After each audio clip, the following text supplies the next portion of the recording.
Okay, hi everybody. Thank you so much for being here for the first year abroad info session on our program going to Germany this summer. We're going to start off and do some quick introductions of the three of us who are working with Study Abroad and helping lead the program. And then we're going to have all of the students who are here. We'll have you all do quick introductions as well of just yourself, what you're majoring in, and just maybe real quickly why you're interested in this program. If you can turn on your cameras at that point, it'll be great to see your faces. If you can't, we understand. But I guess I'll get started. My name's Scott Ozorowski. I work in the Study Abroad office, and I help oversee all of our first year Study Abroad programs, helping behind the scenes, doing a lot of the work as I coordinate with the faculty who are leading the programs to help make these happen. So yeah, Juliet and Gina, why don't you go ahead? Yeah, hi, I'm Julia Westhoff. I'm a historian, German historian, and the faculty director of this program, First Year Abroad, and I'll be telling you much more about that later on. Gina? Hello, everyone. My name is Gina Leal, and I am a ministry coordinator within the Division of Mission Ministry here at DePaul. I'm the staff professional for this particular First Year Abroad trip, and yeah, we'll be a part of the team that will be leading this experience. All right, and let's have all the students do some quick intros. We'll start, we'll go Brooke, then Ashley, then Talia. Hello, my name is Brooke Davis. I'm a freshman, and my current major is I'm a history major, and then I'm in the 3+3 law program, and I actually yesterday just declared a minor in French. I am very interested in this program because I didn't actually do too much traveling before the pandemic, and then after the pandemic, I had the opportunity to go to France with my high school, and it was honestly like such a life-changing experience for me personally, as someone who suffers with a lot of anxiety and fear of change and stuff. It really helped me sort of open up, and it was just a great experience for me, and I want to do more of that, so that's why I applied for this. Wonderful. Great. Thank you. Hello, Brooke. All right, Ashley. Hello, my name is Ashley. I major in graphic design, and something that interested me about this program is that I always wanted to study abroad, and I really found this topic really interesting, especially learning something new about a different country and culture. All right, wonderful. Thanks, Ashley. Hi, We'll go Ashley. Talia, then Jack, then Haley. Hi, I'm Talia. I'm a history major, and I'm minoring in archaeology and classics.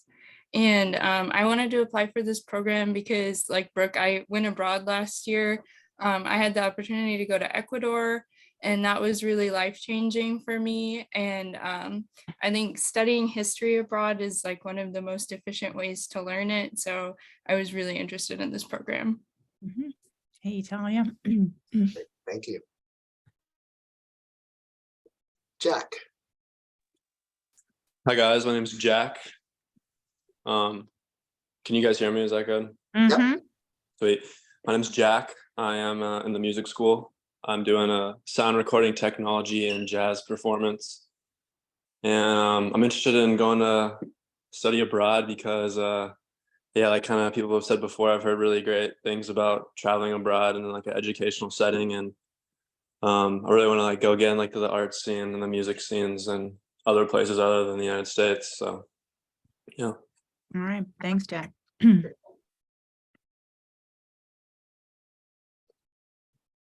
go ahead, Haley. My name is Haley, and I'm a journalism major. I'm also in the 3+3 program, and I was especially interested in this program because I have a lot of family from Germany that moved here a few generations ago, and my grandma and grandpa met in Berlin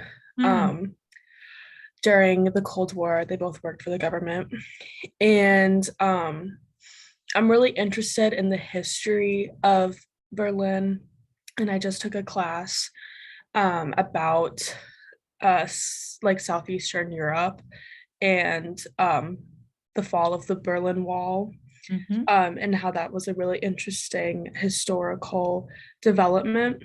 So I think it'd be really cool to learn about that in the place where that all kind of began. Okay, All right. thanks, Haley. Wonderful. Thanks, everyone. All right, we're going to do a little overview of kind of how the class and the program is going to work. At the end, I'm going to talk a little bit about the application process and finances, and then we'll definitely have time for questions. But if you have questions as you go along, please feel free to throw something in the chat or just unmute and speak up. So go ahead. Yes. Please do. Yes. Hello again. So I just wanted to say a little bit about what the course is about, and also, provide a little bit more context later on. So as you might have already read in the promotional materials, that this is a course really focusing on questions of diversity and multiculturalism. Berlin is an incredibly cosmopolitan city and is becoming ever more so, but there is quite a long history of this. And so that's what we want to explore in various ways. And to focus a little bit, we're going to look at the Jewish community, which of course, I'm sure you're familiar with, has a long and also very tragic history in many ways, and has, but also left its imprint. Berlin really was the city in Germany with the largest Jewish community prior to the Holocaust, and is once again so in Germany. It's a very fast-growing community. And on the other hand, we want to look at the Muslim community, which is doesn't have as long a history, but certainly also has left quite an imprint on the city. And that's a community we often associate more with the post-war period and with foreign laborers coming to Germany to help rebuild Germany after the war. And many of them were Turks, but in recent years, you might have heard about refugees from Syria and other countries arriving in Berlin. So that community, that Muslim community in Berlin has been growing as well. And so what we want to explore is really how, how is it that these groups made their home in Berlin? What was or has been so attractive about it to such a broad range of groups? As I said, it wasn't just about Jews and Muslims, but other groups as well that we'll also touch on. And that really is the broad outline of, of what we're going to be focusing on. And we are going to meet Tuesdays and Thursdays from 1 to 2:30. But the course isn't just taught by me, but also by Gina, who is the staff professional. So Gina, if you want to say a few things about that, please go ahead. Sure, yeah. So the part which I will be leading, so we know that, we've had some people in this room who've had some study abroad experience and some who, or like experience abroad and some who haven't, right? And we'll have these different sessions called the Global Hour, in which we'll just talk about things that'll be helpful for us as we prepare to go on this experience and to go to Berlin. So it'll be a space for community building, right, to really get to know each other since we'll be traveling together, but then also to prepare and thinking about, what does it mean to travel to a different place and explore different themes around that. That'll tie also with like the coursework that you'll be doing and kind of the history. But just like, things that might be helpful, like how can we share wisdom of like budgeting and preparing for travel. So I think that's also a unique aspect of this experience that I think you all would enjoy. Thank you, Gina. And let me sort of jump in with one other thing too that's course related. So as you're planning your spring quarter schedule, this is a question that I often get from the students. So this class will meet Tuesdays, Thursdays, 1 to 2:30. So just make sure that you don't register for a spring course that's meeting at this time. Because if you do apply to the program and get accepted and decide to move forward, you have to be in this class. And then also, it'll take a little time for the application process and to hear about being accepted and such.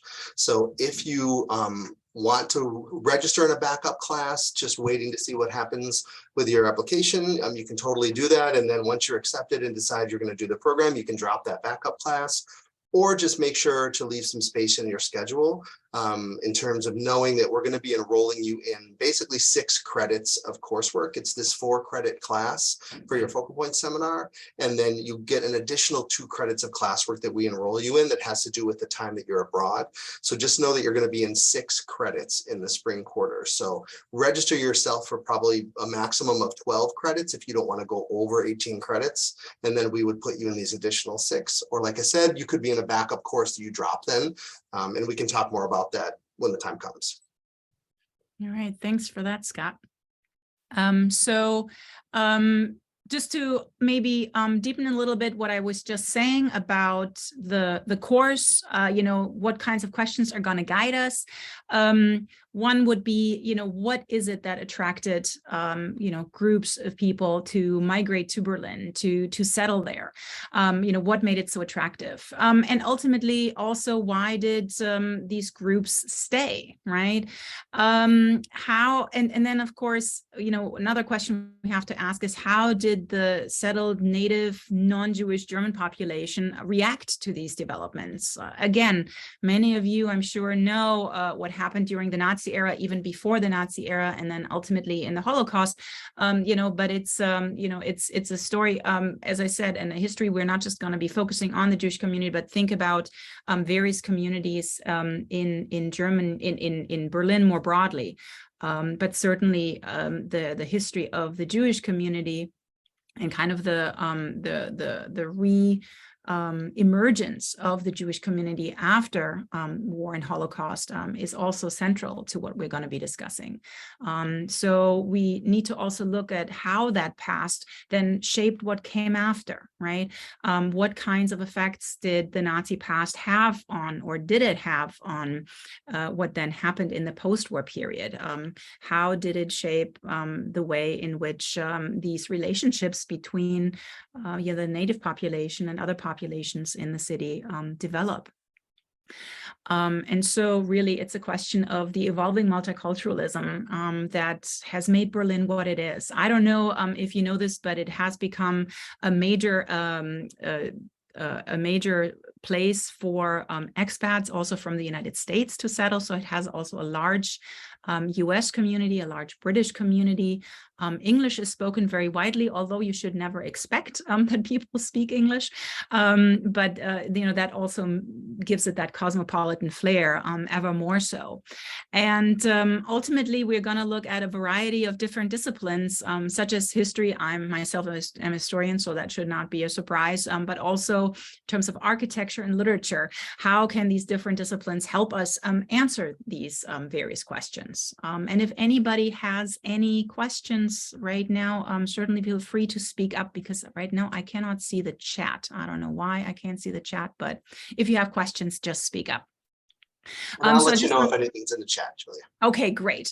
So I just wanted to give you some highlights of our itinerary. Once we, land in Berlin, what are we going to see?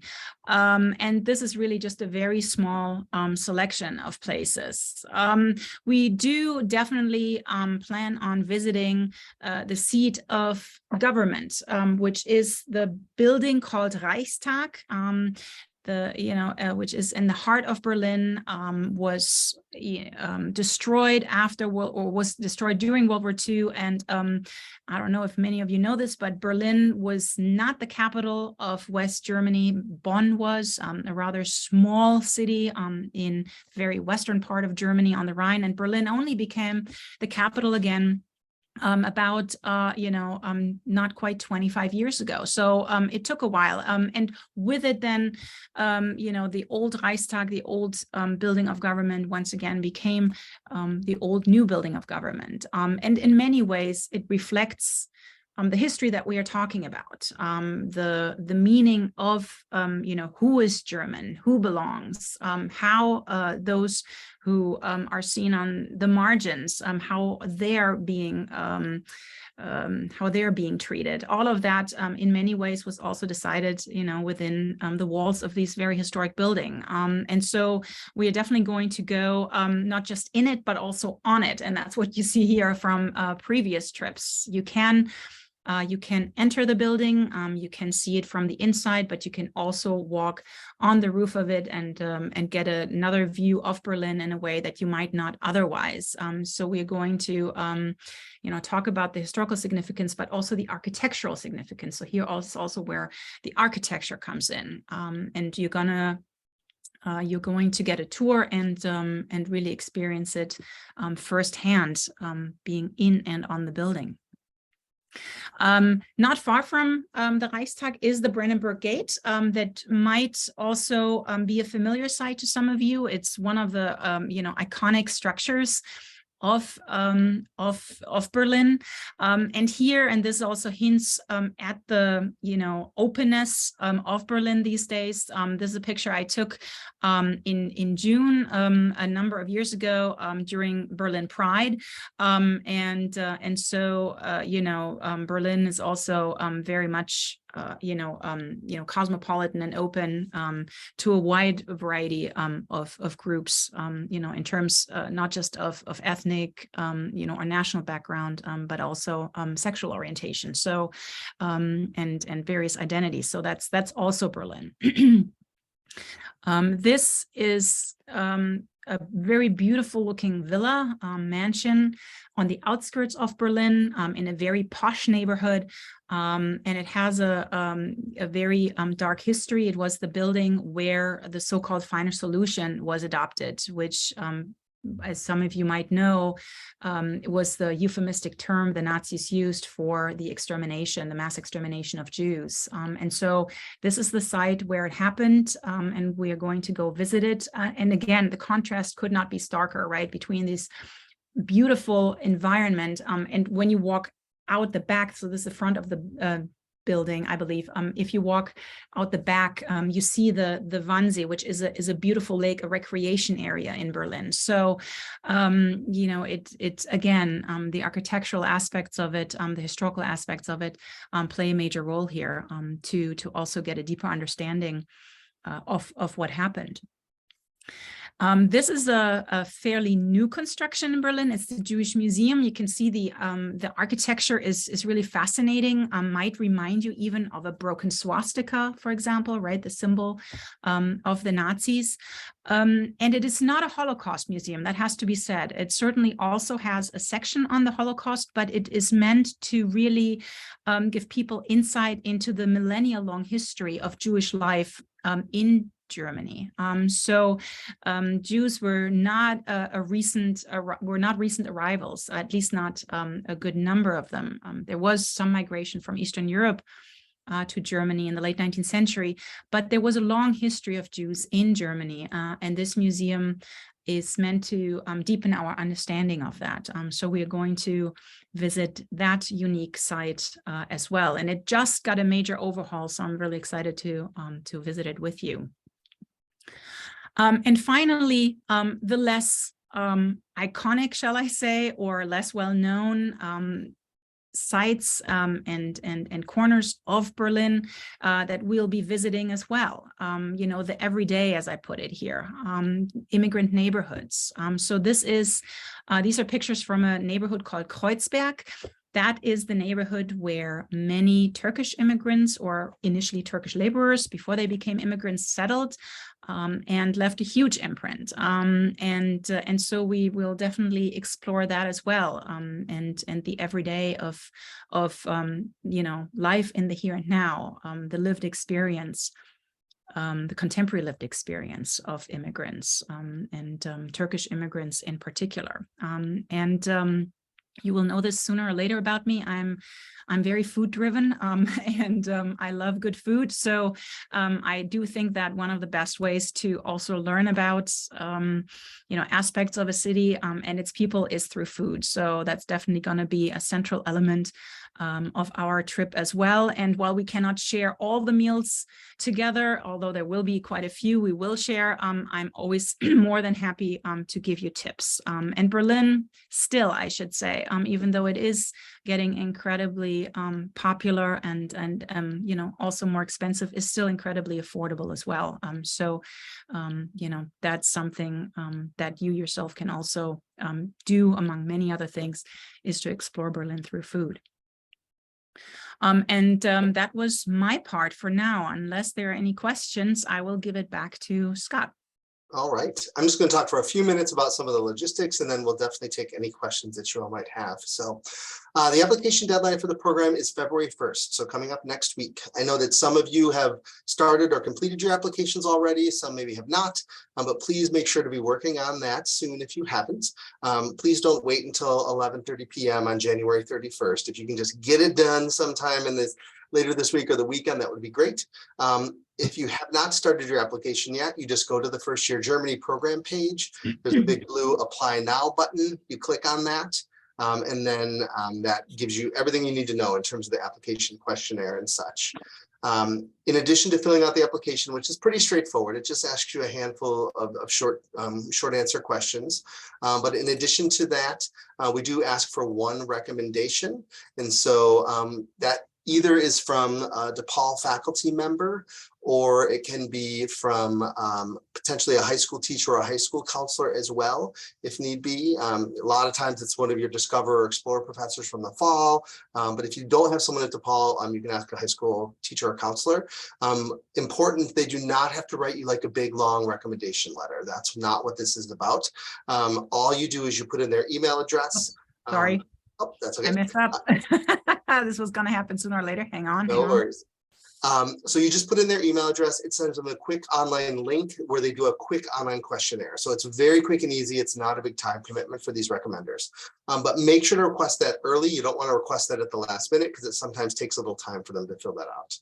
And then the last thing is, once you have applied to the program, Julia and Gina will be getting in touch with everybody to do a brief interview. Don't worry, this is not like a big formal interview. It's a very informal, just short get to know you. I'm not sure how they're going to arrange them, but oftentimes they're in small groups, so you get to kind of interact with a few people. But it's just a nice way for them to get to know you a little bit and for you to ask questions about the program.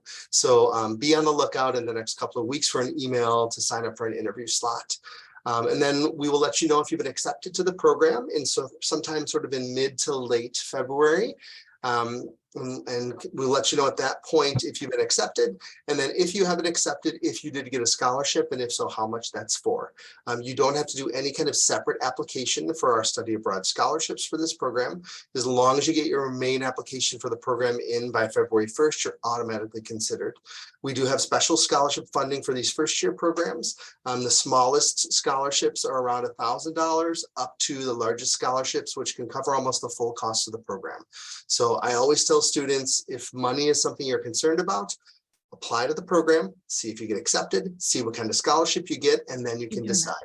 You're not obligated to anything by applying. If you get your scholarship notification and you didn't get enough, or you didn't get a scholarship, then you just say, okay, no thanks, and we move on. But you never know until you apply. So, all right, now you can go to the next one. Now I can finally, I'm sorry, I'm It's all good. too quick to the draw. All right, so most of these first year programs cost around $3,000. So this one is just under $3,000 is the program fee. That's the cost of the program.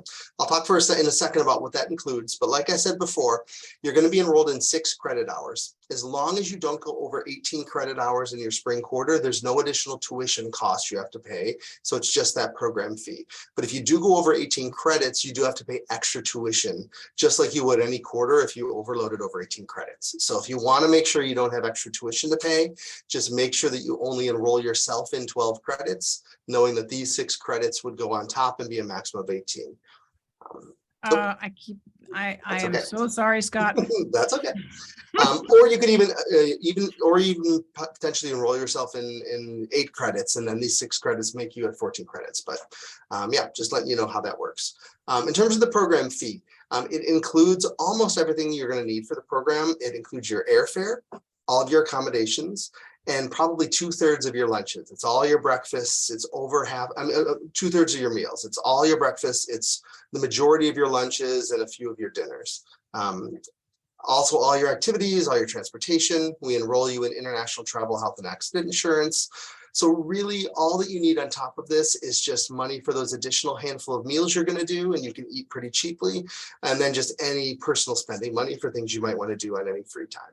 And that's Can I briefly interrupt this, Scott, just to say that the on-site transportation, so everybody is going to get a ticket to ride the the large area of Berlin proper. So it really is fully included. We will use public transport exclusively wherever we go. If we don't walk there, Berlin is also a very, very walkable city. So that's something definitely to consider. Thanks, Scott. Excellent. And I'll mention too about the course. This is a course for first year students. You get credit for your focal point seminar, which is your LSP 112 class. Occasionally we do have, often we do have some students There are a few majors where you don't need to have a focal point seminar. That is theater students, music students, and some CDM BFA students. If you don't need a focal point seminar, that's fine. You can still do the program. You're going to use it towards elective credit, or we'll be able to actually enroll you in a way where you'll get experiential learning credit for your experience that knocks out that requirement. Every once in a while, we have a student too who says, oh my gosh, I didn't realize these programs. I'm already taking a focal point seminar in winter quarter. Am I still able to do this? Answer as well is yes, you can do this program. Same thing, we will enroll you in a way that instead of focal point seminar credit, you'll get experiential learning credit for it instead.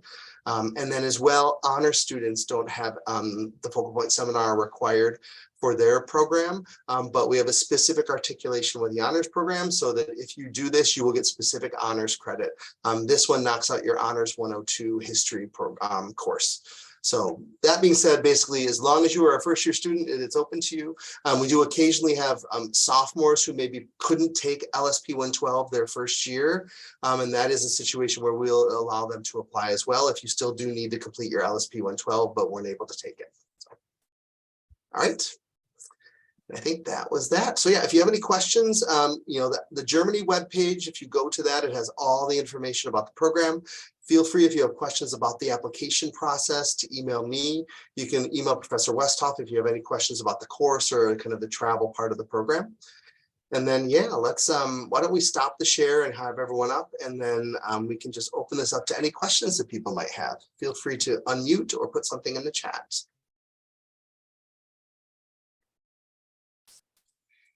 I have a specific question about my like letter of recommendation. So I can just wait till the end because it is kind of like specific. Sure. Yep. Okay. We can hang around and yep, happy to answer that. Not a problem. Any other questions though about the course, about the credits, about the application? Yeah, Brooke. I do have one. If we were to be accepted to this program and let's say extend our stay afterwards for the trip, how would that work? Yeah, great question. Thanks, Brooke. We do have a group flight going on the program. Everybody's required to be together on that group flight to travel to the program. If you don't want to extend your stay, then you'll just come back as a group back to Chicago afterwards. But if you did want to extend your time there, we do work with the airlines and we are allowed to have a portion of the students on that group flight extend their stay. So if you do get accepted, in your acceptance and commitment email that you get where there's going to be a lot of information, I will have information in there about who our travel agent is. And basically it's on a first come, first served basis. So if you know that you do want to extend your stay, you're going to contact our travel agent, you'll email her, you'll let her know, hey, I'd like to stay an extra week and fly out of here. This is what I want to do. She'll work with the airline to figure out how much difference that might be. So say, for example, like, oh, there's a change fee and then that flight's a little more. So it would be $300 more, say. I'm just kind of making up a number. You would just pay that extra amount directly to our travel agent and you're all good to go. So yeah, we definitely do allow that. You'll work with our travel agent to see what the price would be to extend your ticket and just take care of that. Other questions? All right. Well, thank you all for being here. If you haven't gotten your application going yet, please do that as soon as possible. Also, please talk it up. We want as many first-year students to know about these programs as possible. So please tell your friends. We would love to have as many people applying as possible.